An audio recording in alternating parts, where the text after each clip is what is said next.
Como desenhar uma espiral com compasso. Começa por desenhar uma linha horizontal. A distância entre os dois pontos desta espiral é de 1 cm, mas pode ser do tamanho que quiseres.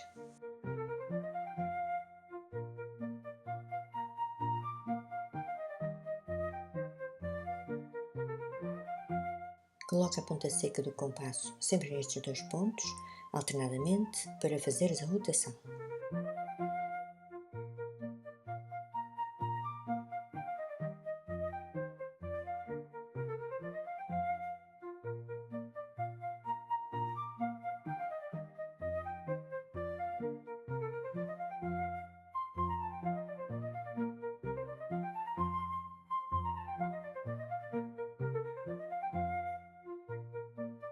Para fechar a espiral, mantenha a ponta seca no último ponto de rotação.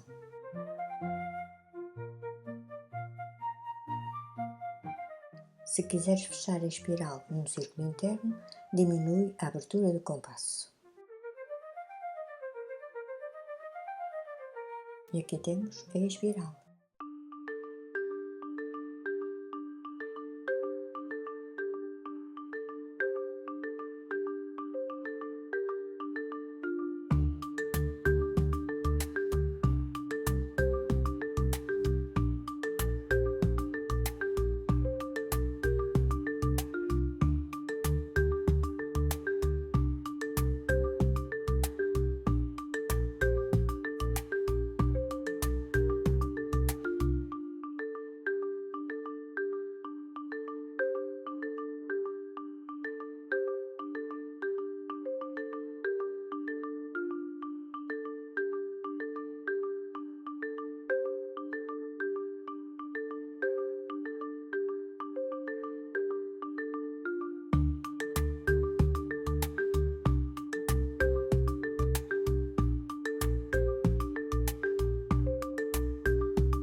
Obrigada por assistir o vídeo, deixa o teu like, o teu comentário e subscreve o canal.